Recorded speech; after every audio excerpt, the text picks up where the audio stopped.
Margaret, sheepishly sharing what I've gotten done this week for the cast-off crew. If you'll remember, I won some yarn in Rebecca's giveaway, and it was really pretty, and I made this neckerchief out of it, and it called for an edging down here where I was going to put some pearls. Well, I gave it a try, and I didn't like it.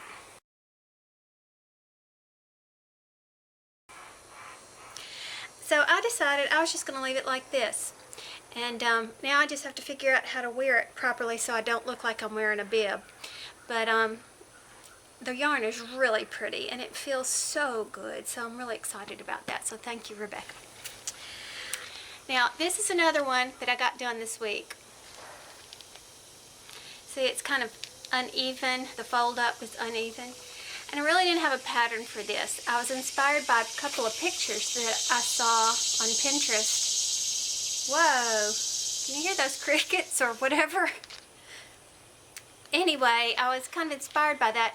Couldn't find an exact pattern. I mean, I could have bought one that was similar, but actually the buttons were on this side, and I'm going to try that out next. But I thought this came out great. I did this in complete half double crochet. Inside out. Usually you would use this type of the stitch, this side of the stitch, but I really like the lines that it makes. Half double crochet is one of my favorite stitches, and I really kind of forgot about it until Haley suggested that I try the birdie hat in half double crochet so that it wouldn't be quite as stiff, which is an excellent idea, and I do plan on using that.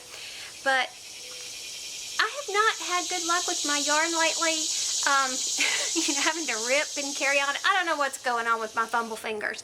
So I decided to do something simple that I knew I would find success in, which is why I went with this. So I'm really pleased with this. I think it looks very elegant and sophisticated. So, yeah. Then this week I was watching Allie 786, and she had done a basket weave hat, and I really loved it, and she sent me back the link that she used, which was a German tutorial video, and I had that marked, believe it or not, for me to go back and do it. But when I first tried it with that video, I wasn't getting it. It was the increases that were really throwing me off, and so I said, well shoot, let me give it a try again, because hers was so cute. So, I went there, and I happened to notice in the comments that someone had said English would be nice, and she wrote, check my videos, I have an English version. So, it was so much more helpful to me, who speaks not a word of German, and I think I did a pretty good job. This is Olivia's yarn that she had sent me, the Bernat Chunky. Loved working with this, and believe you me, I worked with it. It is chunky, and with a chunky hat I found that sizing was a little bit different. I'm usually really good about estimating what size I want by measuring the crown, and then I know, well, you know what, the crown in a bulky actually it comes out smaller because of the bulk of the chunky yarn. So I had to rip and go back to the crown, add one more increase row, and so I was good. So loved this, loved the way it turned out. So I'll think of Olivia and Allie when I wear this hat. Is it Allie? I don't know what your first name is actually, but her username is Allie 786. Hey, and while I'm sending you to go look at people, you remember my Evil Minion hat? I found one lots better. Her name is 7i Candy, the username on YouTube. And look how much better it is. You're going to love it. I'll put the link to this video in the description box so you can go see. So cute. Great job. I'm a member of a group on Facebook called Addie King Loomers and Knits. I think that's the official word. Run by Susie. Hey Susie. And it is full of everything. It has patterns for every yarn medium. Great ideas, suggestions, things like that. And I've been seeing some really impressive loom things going on over there, loom patterns that I'd like to try, and it has been ages since I've had my looms out. And then, lo and behold, I find another group on Google Plus, because they found me first, actually, from a video. I've joined it, and it's a fun group, too, and I like seeing what they've got going on. So that has inspired me to pull out my loom. So I have this all-in-one loom, and I've only used it one time.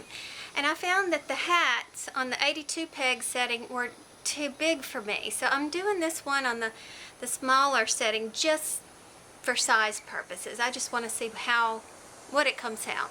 And I may see if I can't drill myself some more holes in here. You can see that they're this far apart.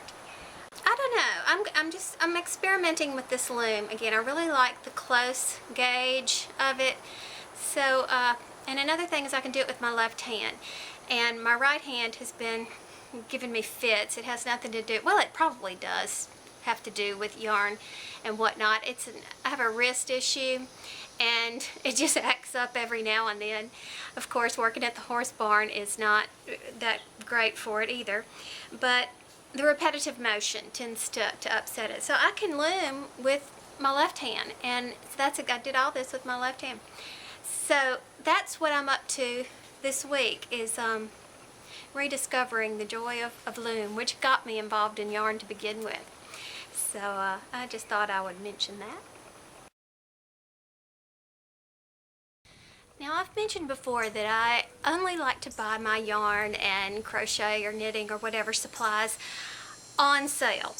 And it has absolutely nothing to do with how much money we have in our bank account. What it's about for us as a family is to be good stewards of God's blessings. And if that doesn't ring a chord with you, then plain and simple math ought to. For example, most of the work that I do, most of it goes to charity or as gifts. And I can do more for more people if I have more money. And I can have more money if I save in buying the yarn. Now, I make it a rule to try, a sale for me on yarn is 30% or better. I may succumb to a 25% off sale, but my goal, save 30%. Now, I've been a little jealous about certain people's Walmarts having these fantastic yarn sales. So I went to my Walmart to check it out, and these are some puny sales that I've got. The type of sale we have at our Walmart.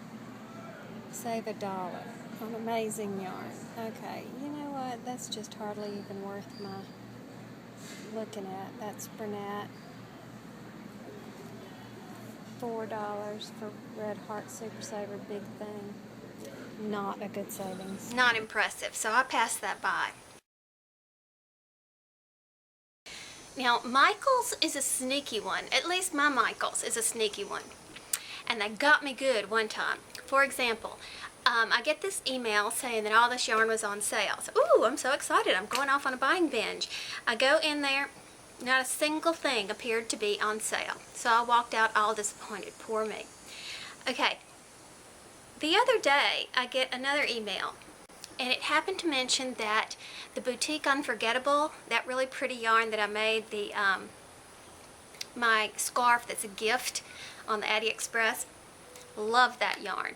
And it was on sale, regular price $5.99, on sale for $3.99. So I was like, oh yes, so off I go to buy me some. That broke down to 30% off, which was great. Okay, so off I go to Michael's, and again, there's no signs indicating that there's any sale whatsoever on this yarn. So I'll plop it in my basket. I'm armed with the email in my phone, and I go up there to tell them, and it rang up just fine as $3.99. So if you subscribe to Michael's newsletters and they tell you something's on sale, but it appears not to be on sale, don't be daunted. Put it in your basket and go see and make sure that it rings up properly. So I had a little yarn haul where I bought 8 skeins of this Unforgettable, 4 in each of these colors. This one is sort of aqua. It's called Tidal, which is a great description, I think, of the colors in this one. And then I bought 4 skeins of this one called Echo. Not quite sure why they named it that. It's some natural greens, and there's also some, see that purpley color in there? Sort of a violet, plum, something like that, that I thought was pretty. So 8 skeins, saving $2 a skein on this, saved me $16. So that $16 can go to buy more yarn, which would serve more people. So I want to thank my new subscribers that have popped in here and there, and hope that I have something of value to share. If not, that's the beauty of YouTube. You can just click stop and go off and find somebody else. So that's all I have for you this week, and as always, I look forward to seeing what you've got out there on YouTube and on the different Facebook, Google+, whatever, the pictures that are out there. So I'll be seeing you this week. Bye for now.